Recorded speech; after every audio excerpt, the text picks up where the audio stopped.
यहाँ पर मून है, ठीक है जी। तो हमारा शनि कहाँ पर खराब होगा? शनि सैटर्न एक तो यहाँ पर सबसे खराब होगा, सैटर्न यहाँ पर खराब होगा और सैटर्न यहाँ पर खराब होगा और सैटर्न यहाँ पर खराब होगा और सैटर्न यहाँ पर खराब होगा। ये हमारी 5 पोजीशंस हैं जहां पर कि सैटर्न अच्छा नहीं होगा। और इसमें भी जो सबसे खराब पोजीशन है वो ये है, सैटर्न ये वाली पोजीशन है और ये वाली पोजीशन है। तो इसमें देखिए ये शनि की पोजीशन खराब रहेगी और ये खराब रहेगी, 2 पोजीशन सबसे ज्यादा खराब है। अब इसके अंदर भी हमारे 3 तरह के वेरिएशन रहेंगे। एक तो जैसे चंद्रमा से कौन सी पोजीशन है, तो 12वीं और 8वीं वो सबसे खराब है। पहली जो पोजीशन है वो भी खराब है लेकिन बहुत खराब नहीं है, मीडियम खराब है। दूसरी वाली बहुत हल्की खराब है, मतलब ये 100% खराब है तो ये वाली 50% खराब है और ये वाली 25% खराब है, यूं मान लीजिए। चौथी पोजीशन भी जो है वो बहुत हल्की खराब है, वो 25% खराब है बस। तो मेन जो खराब है, और ये 100% खराब है, तो मेन जो खराब है वो 8वीं और 12वीं।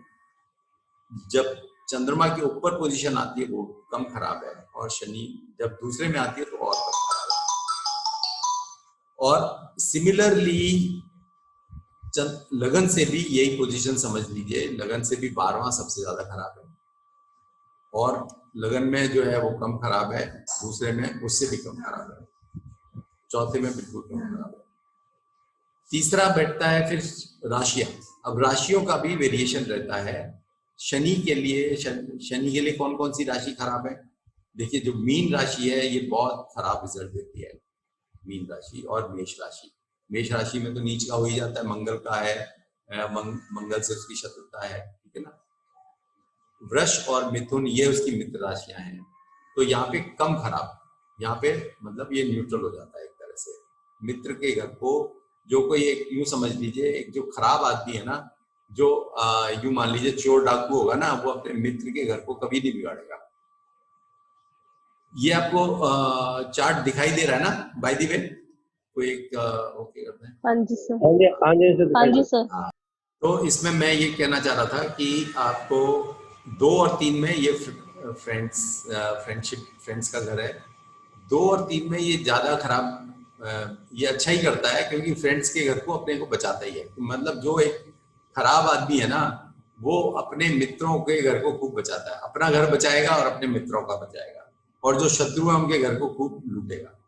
ये मतलब यूं समझ लीजिए। तो शनि भी इसी तरह का फल देता है कि 2 और 3 नंबर में यहाँ पे काफी वो न्यूट्रलाइज हो जाता है।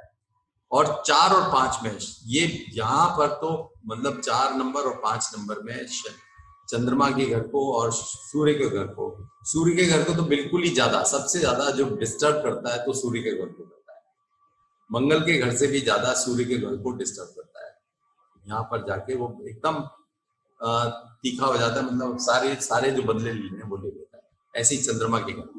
फिर 6 और 7 में फिर नॉर्मल हो जाता है, 6 और 7 में फिर नॉर्मल हो जाता है, और इसके बाद 8 और 9 में फिर खराब है। 8 और 9 में वृश्चिक में और धनु में फिर खराब हो जाता है। फिर 10 और 11 में, 10 में और 11 में वो तो उसके अपने घर नहीं है, वो तो अच्छे नहीं है, और 12 और 1 खराब है। तो मतलब यूं समझ लीजिए 2 घर, ये 2 खराब, ये 2 अच्छे, ये 2 खराब, फिर ये 2 अच्छे, फिर ये 2 खराब, फिर ये 2 अच्छे। यानी कि 5 साल शनि पॉजिटिव रिजल्ट्स देता है, 5 साल नेगेटिव रिजल्ट्स देता है। 2 साइन में पॉजिटिव, 2 साइन में नेगेटिव। तो ये इसकी साइकिल चलती है। आज की डेट में by the way Shani positive direction में है, तो डेफिनेटली कुछ को तो बहुत अच्छा करेगा, और ज्यादातर किसी का बहुत बिगाड़ेगा नहीं, किसी का काम भी बहुत ज्यादा नहीं बिगाड़ेगा। चाहे जिसकी 7.5 भी चल रही होगी या किसी को अष्टम ढैया भी चल रही होगी, तो उसको बहुत काम नहीं बिगाड़ेगा। जबकि धनु में उसका नेगेटिविटी काफी ज्यादा थी, तो बहुतों के उसने पूरे नुकसान कराए हैं। तो बेसिकली हम नेटल मून से और लगन से जब देखेंगे तो हम 12, 1 एंड 2 करके देखेंगे, और नेटल मून से मतलब ये काउंटिंग बेसिकली होनी है ना सर। तो अगर मून कहीं और हो, सपोज 10th हाउस में हो, तो फिर वो 9th, 10th, 11th ऐसे करके होगा। क्या अगर वो 9th में हेलो कहाँ पर, दोबारा बोलिए। सर, अगर नेटल मून अभी तो आपने असेंडेंट में लिया हुआ है ना, हाँ लगन और वो सेम ही हाँ, है। मैं अभी वो अगर हम उस पॉइंट नेटल मून, उसी पॉइंट पे आ रहा हूँ, अभी इसी पॉइंट पे आ रहा हूँ। नेक्स्ट पॉइंट वही है मेरा, कि हमें 3 तरह से हमें देखना है कि शनि के गोचर को। शनि का गोचर या तो कहाँ पर है, तो नेगेटिव 3 तरह से देखना है। एक तो लगन से, एक राशि से, और एक साइन से, किस साइन में है, 3 तरह से देखना है, ठीक है। अब पहले हम 2 तरह से कंसीडर करते हैं कि अगर चंद्रमा कहाँ पर है तो वो कहाँ पर उसका इम्पैक्ट ज्यादा पड़ेगा। मान लीजिए चंद्रमा यहाँ पर है, तो अच्छा एक और बात मैं बताना चाहूंगा कि शनि कहाँ पर अच्छे रिजल्ट्स देता है। ये 11वें भाव में जब आता है ना शनि, तो बहुत अच्छे रिजल्ट्स देता है, और जब वो छठे भाव में आता है तब वो बहुत अच्छे देता है। 3, 6, 11 में, जैसे आपने सुना ही है, 3, 6, 11 में उसके रिजल्ट्स शनि के बहुत अच्छे रहते हैं। तो छठे में वो प्रोग्रेस देता है, 11वें में बहुत अच्छी प्रोग्रेस देता है, तीसरे में भी वो प्रोग्रेस देता है। अब उसके बाद यहाँ पर प्रोग्रेस होती है 11वें भाव में, और 12वें में एकदम 7.5 शुरू हो जाती है, और वो भी सबसे क्रूर 7.5। तो 11वें में तो वो एकदम ऊपर आसमान में चढ़ा देता है, और 12वें में वो एकदम यहाँ पर एकदम डाउन कर देता है। तो ये इसका जो वेरिएशन है ना, सबसे ज्यादा वेरिएशन है, मतलब कि सीधे आसमान पे चढ़ा के और नीचे खाई में गिर देता है। ऐसा ही यहाँ पर भी छठे में बहुत अच्छा होता है, 7वें में भी बहुत अच्छे रिजल्ट्स आते हैं, फाइनेंशियली रिजल्ट्स बहुत अच्छे होते हैं, और 8वें में एकदम नेगेटिव हो जाता है। तो यहाँ पर भी जब शनि 8वें से पहले वो काफी तरक्की करता है आदमी, और ऐसे ही 12वें में 7.5 से पहले बहुत तरक्की करता है, और उसके बाद एकदम रिजल्ट्स खराब आ जाते हैं। तो ऐसे में उसको काफी कष्ट होता है। तो ये वाला जो कष्ट है वो एकदम याद रहता है एक तरह से। और अगर डबल उसको मार पड़ जाए ना, बाय द वे, जैसे चंद्रमा यहाँ पर बैठा हो, तो लगन से भी 12वें हो गया और चंद्रमा से भी 12वें हो गया, तो ये जो पॉइंट स्थिति है बहुत खराब स्थिति है। इसी प्रकार से जब चंद्रमा यहाँ बैठा है तो लगन से भी अष्टम हो गया और चंद्रमा से भी अष्टम हो गया, तो ये पोजीशन भी बहुत खराब स्थिति है। अब हम इसको एक एक करके स्टडी कर लेते हैं कि कहाँ पर चंद्रमा होगा तो कैसा रिजल्ट देगा, ठीक है। बेसिकली यहाँ पर जब, ये तो आपने देख ही लिया, ये 3 खराब है। अब इसमें जो है, जब भी चंद्रमा यहाँ पर होगा तो वो 12वें में और 8वें में बहुत ज्यादा खराब देगा, अनलेस थोड़ी सी सेविंग अगर जो हो सकती है वो कौन सी राशि पड़ रही है। यहाँ पे मान लीजिए चंद्रमा जो है 11 नंबर राशि में है, 11 नंबर में तो यहाँ पे 10 नंबर होगा, तो वो अपनी राशि में आ गया, तो वहां पर उसको थोड़ी सी सुविधा मिल जाएगी। जब वो 10 में आएगा तो उतना ज्यादा खराब नहीं होगा, और ऐसे ही फिर 11 में आएगा तब भी बहुत खराब नहीं होगा। तो ये पोजीशन उसमें ऐसे, अगर मान लीजिए यहाँ पर चंद्रमा जो है वो 3 नंबर में हो, 3 नंबर यहाँ पर होगा, तो यहाँ पर क्या हो जाएगा, 10 नंबर हो जाएगा। मिथुन लगन होगा तो यहाँ पर 10 नंबर आ जाएगा। तो 10 नंबर में जब ऐसे शनि आएगा तो यहाँ पर भी वो उतने खराब रिजल्ट्स नहीं देगा। तो यहाँ मतलब बेसिकली 3 चीजों को हमें पॉइंट देने हैं, 3 चीजों में हमें पॉइंट देके ये समझना है कि कौन सा पॉइंट कितना ज्यादा नेगेटिव है। अब हम इसको, ये स्थिति इसमें लगन वाली तो इसमें साफ साफ नजर आ ही रही है कि एक जैसी हो गई। हाँ, अब अगर हम इसको हटा दें, इसको क्लियर कर देता हूँ मैं इसमें सारे। अब यहाँ पर चंद्रमा हो, इसमें हम यहाँ पे बना देते हैं कि चंद्रमा जो है यहाँ पर है, तो अब शनि की स्थिति जब यहाँ पर आएगी तो यहाँ पर वो उसकी स्थिति कैसी होगी, मैं इसमें यहाँ पर इसको 100% डबल क्रॉस लगा दिया मैंने, डबल क्रॉस। यहाँ पर चंद्रमा के साथ सिंगल क्रॉस, और यहां पर एक माइनस कर देता हूं, थोड़ा क्रॉस, हाँ। और चौथा अगर क्या हुआ, चंद्रमा से चौथा ये हुआ, यहां पे भी माइनस लगा देते हैं। और चंद्रमा से आठवां कौन सा हुआ, ये वाला हो गया, ये डबल क्रॉस हो जाएगा। ठीक है, अब लगन से अगर हम लगाना चाहें, लगन से, तो ये जो स्थिति है लगन से अगर हम लगाएंगे, तो इसको मैं कलर चेंज कर देता हूं। लगन से ये सिंगल क्रॉस होगा, यहां पर 12th हाउस जो है वो डबल क्रॉस होगा, और सेकंड हाउस जो होगा वो सिंगल क्रॉस, एक माइनस होगा। चौथा घर जो है एक सिंगल माइनस होगा, और 8th हाउस जो है यहाँ पे डबल क्रॉस होगा। तो अगर आप इसको देखेंगे सारे को, तो इसमें क्या दिखाई दे रहा है कि यहाँ पर 3 क्रॉस आ गए, यहाँ 2 क्रॉस आए, यहाँ एक क्रॉस एक माइनस है, ये माइनस माइनस माइनस, यहाँ डबल क्रॉस है, यहाँ डबल क्रॉस है।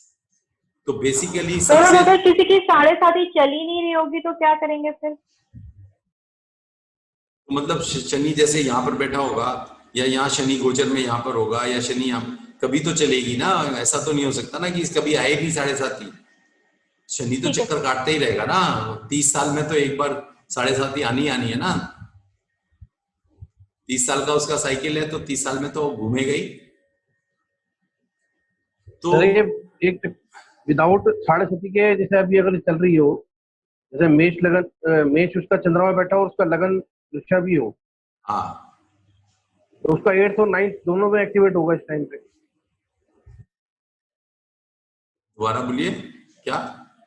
तो जैसे 7.5 नहीं चल रही है, 7.5 नहीं चल रही है, हाँ, और शनि किसी का चंद्रमा मेष राशि का है, हाँ, तो या उसका लगन वृषभ है, और अभी उसके यहाँ से शनि गुजरा हो, 9th से जैसे भी गुजरा है, तो उसका टाइम जो है खराब गया होगा। ऐसे भी कनेक्ट कर सकते हैं।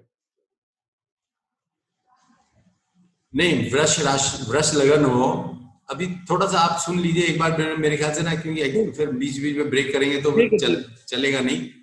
फिर इसके बाद फिर एक बार जब हो जाएगा ना, फिर सब सारा समझ में अपने आप ही आ जाएगा।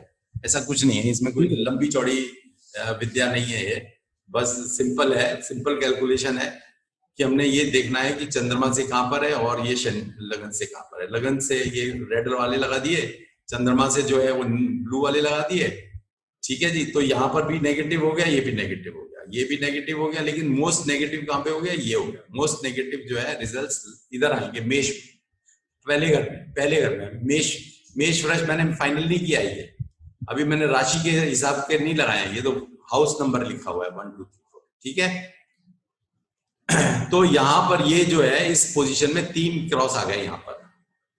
अभी मैं इसको मून को अगर मैं यहां से चेंज करना चाहूं, इसको मून को यहां पर अगर मैं मून कर दूं, यहां पर इसको लाल नहीं, इसको नीला ले लेते हैं दोबारा से।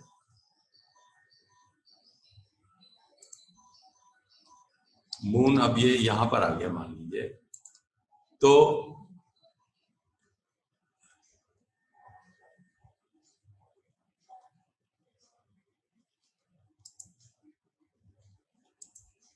इसको हटा देते हैं।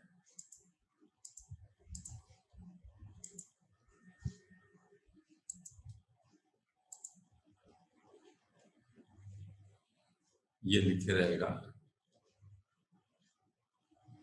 और एक माइनस और लगा देता हूं यहाँ पर।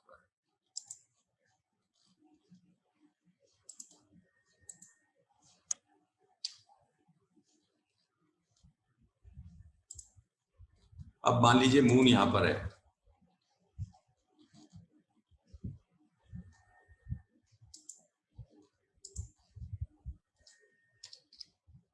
अब मून यहां पर है, तो इसके अंदर जो है अब डबल क्रॉस कहां आएगा, यहां पर आ जाएगा डबल क्रॉस मून की वजह से। लगन वाले जो क्रॉसेस हैं ये वाले, ये ऐसे ही बने रहेंगे, इनको कुछ नहीं होगा, क्योंकि ये तो डबल 12वां घर 8वां घर डबल क्रॉस ही रहेगा। मून की वजह से ये डबल क्रॉस हो जाएगा, और ये यहाँ पर मून की वजह से साथ में एक क्रॉस यहाँ पर आ जाएगा और एक माइनस यहाँ पर आ जाएगा। उससे अगला सेकंड हाउस, फोर्थ हाउस में भी एक माइनस आ जाएगा और एट्थ हाउस जो हुआ वो कौन सा हो गया, एट्थ हाउस ये वाला हो गया। एट्थ हाउस में डबल क्रॉस आ जाएगा। तो अब जो है नेगेटिव हाउसेस कौन से हो गए उसके, नेगेटिव हाउसेस एक ये हो गया, इसमें 2.5 समझिए ये हो गया, यहाँ पे 2 हैं, यहाँ पे 2 हैं, यहाँ पे 2 हैं, यहाँ पे 1 ही है। जब चंद्रमा, अब इसमें खास बात ये देखने की कहीं पे भी 3 क्रॉस नहीं आए, तो जब भी चंद्रमा तीसरे घर में होगा तो उसको कभी भी 3 क्रॉस आएंगे ही नहीं, यानी कि उसकी जो लाइफ है उसमें अनस्टेबिलिटी नहीं आएगी। ये बिल्कुल पक्की बात है।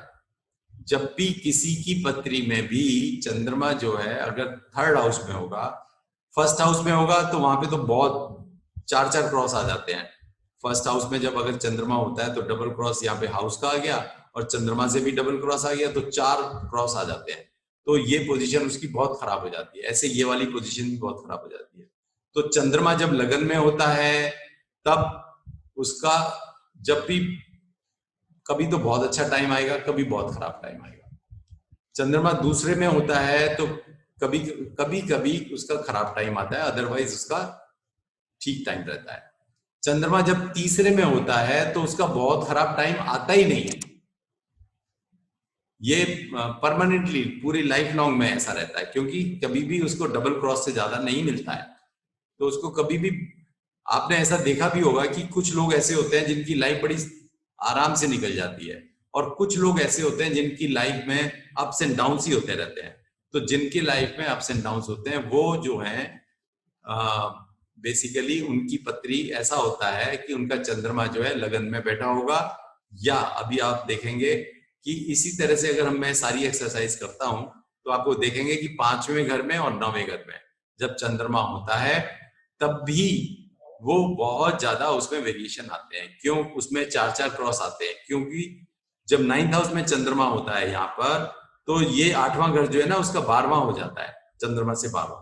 तो यहाँ पर डबल क्रॉस आ जाता है चंद्रमा से 12वां होने के कारण, तो ये 4 क्रॉस आ जाते हैं इस घर में। ऐसे ही जब 5वें घर में यहाँ पर चंद्रमा बैठा होता है तो 12वां घर जो है वो यहाँ पे ये 8वां हो जाता है चंद्रमा से, तो यहाँ पे भी 2 क्रॉस और आ जाते हैं, तो 4 क्रॉस हो जाते हैं। यानी कि ये वाली जब शनि यहाँ पे 12वें घर से क्रॉस करता है तो उसके लिए बहुत नेगेटिव हाउस होता है। तो ऐसे में 2 स्थितियों में उसको बहुत नेगेटिविटी आती है, जब यहाँ पर हो चंद्रमा या शनि हो, चंद्रमा हो 9वें घर में। 5वें घर का चंद्रमा और 9वें घर का चंद्रमा भी लाइफ में अप्स एंड डाउन्स बहुत ज्यादा लाता है। यानी कि लगन का चंद्रमा, 5वें का चंद्रमा और 9वें का चंद्रमा, कहने को पूरे जो त्रिकोण है, त्रिकोण में चंद्रमा हो तो लाइफ जो है उसकी एकदम शूट करती है, या तो अप्स एंड डाउन्स लाइफ में बहुत ज्यादा रहते हैं। आप भी देख सकते हैं आपकी पत्रियों में, जिसकी भी पत्री में, आप जरा बताइए किसकी पत्री में नवम उसमें है आप? तो मेरा तो फर्स्ट हाउस में है। फर्स्ट हाउस में, मेरा पंचम में है। अच्छा, मेरा 5वें में, फिफ्थ पंचम में है सर मेरा। तो जिसका पंचम में होगा उसके लिए जब भी 12वें घर में शनि जाएगा, जब भी 12वें घर में जाएगा तो उसके लिए वो 12वें घर का शनि बहुत तंग करने वाला होता है। ऐसे ही जिसका लगन में है उसके लिए भी 12वें घर का शनि जो है बहुत तंग करने वाला होता है। आप अपने आप देख लीजिए, अब निकाल लीजिए कि आपका 12वें घर में से शनि कब क्रॉस किया था लाइफ में, और वो आपका टाइम कैसा था। इसमें मेरे को कुछ कैलकुलेशन करने की जरूरत नहीं है, मतलब कि it is going to be 100% perfect. ये चंद्रमा, मतलब मेरा ये था कि आपको चंद्रमा खराब है या अच्छा, हम ये चंद्रमा को नहीं देख रहे हैं। हम चंद्रमा खूब अच्छा हो, चंद्रमा खूब खराब हो, उससे हमें कोई लेना देना नहीं है। हमें यहाँ पर सिर्फ शनि से लेना देना है, शनि के गोचर से लेना देना है कि शनि क्या देने वाला है, शनि यहाँ पर कहाँ पर क्या कैसा देने वाला है। शनि का गोचर जब जहां पर जाएगा तो इससे, ये पहली बात तो मैंने बताया, ये जो 1 नंबर है, 2 नंबर है, ये हाउसेज हैं, दे आर नॉट साइंस। ये चंद्रमा बुध में, मिथुन में नहीं है। ये चंद्रमा को अभी हमने ये सिर्फ हाउस नंबर्स लिखे हुए हैं, और ये जो चंद्रमा है अभी कौन से साइन में है इसको हम बाद में देखेंगे। और चंद्रमा के साइन से 7.5 पर कोई असर नहीं पड़ता। चंद्रमा शुभ हो अशुभ हो उससे कोई फर्क नहीं पड़ता। हमें चंद्रमा शनि जो जब क्रॉस कर रहा है वो किस साइन से क्रॉस कर रहा है, वो अपनी मित्र राशि में क्रॉस कर रहा है या शत्रु राशि में क्रॉस कर रहा है। That is more important than moon sign कि मून कौन से साइन में है। तो हमारे को यहां पर अब हम आगे देखना चाहेंगे।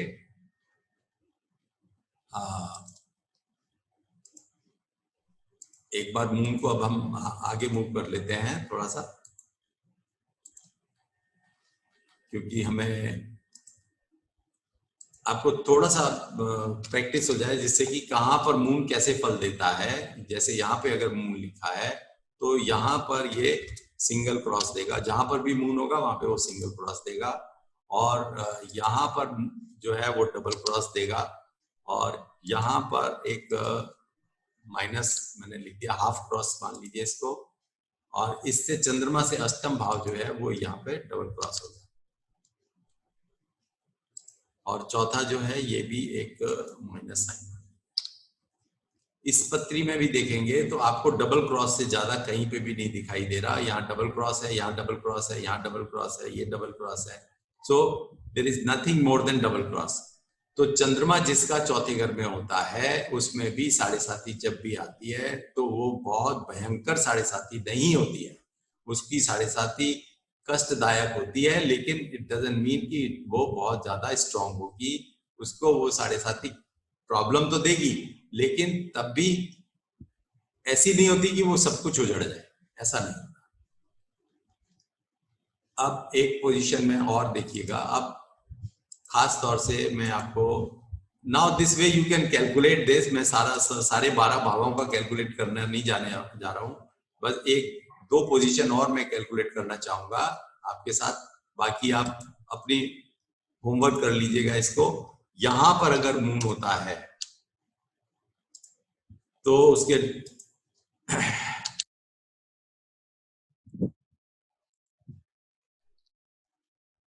तो उससे 12वें भाव में डबल क्रॉस लगा दिया, उसके साथ में एक सिंगल क्रॉस लगा दिया, और उससे चौथा घर जो है ये यहाँ पे चौथा घर आएगा तो एक क्रॉस और लग जाएगा। तो ये यहाँ पे 3 क्रॉस हो गए, और ये जो है इसका अष्टम भाव हो जाएगा तो यहाँ पे डबल क्रॉस लग जाएंगे, और ये हो जाएगा उसका 4 क्रॉस हो जाएंगे। तो इस प्रकार से यहाँ पर उसको 4 क्रॉस मिलने वाले हैं। यहाँ जब भी आता है तो इसको पूरा काफी नुकसान देता है, काफी कष्ट देता है जब भी वो इधर 12वें घर में आता है। जिसका चंद्रमा 5वें घर में हो उसके लिए 12वां घर अगर बाय द वे यहाँ पे उसकी स्व राशि पड़ जाती है या कोई और उसकी मित्र राशि पड़ जाती है तो उसको थोड़ा प्रभाव कम हो जाता है। लेकिन यदि यहाँ पर उसकी शत्रु राशि हो जाए तो उसका प्रभाव बहुत ज्यादा होता है और उसमें वो काफी नुकसान कर देता है। एक और मैं पोजीशन आपको दिखाना चाहूंगा जो कि स्पेशल पोजीशन है चंद्रमा की।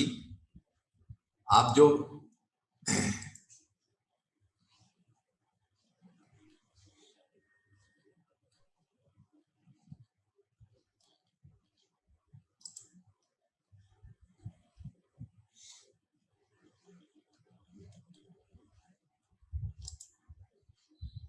अब चंद्रमा अगर यहां पर होगा 9th हाउस में तो यहां पर फिर जो है 12वां घर हो जाएगा, ये डबल क्रॉस हो जाएगा और ये सिंगल हाफ क्रॉस हो गया। चौथा घर इससे चौथा घर जो है यहाँ पर आता है, यहाँ पर भी एड ऑन हो जाती है पोजीशन नेगेटिविटी, और इससे अष्टम भाव जो है वो ये आता है और यहाँ पर भी नेगेटिविटी ऐड हो जाती है।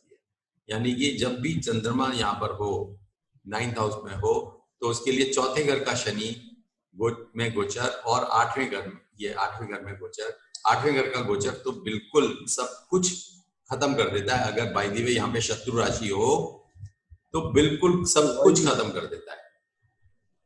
ये हमारा इस 7.5 का फॉर्मूला है।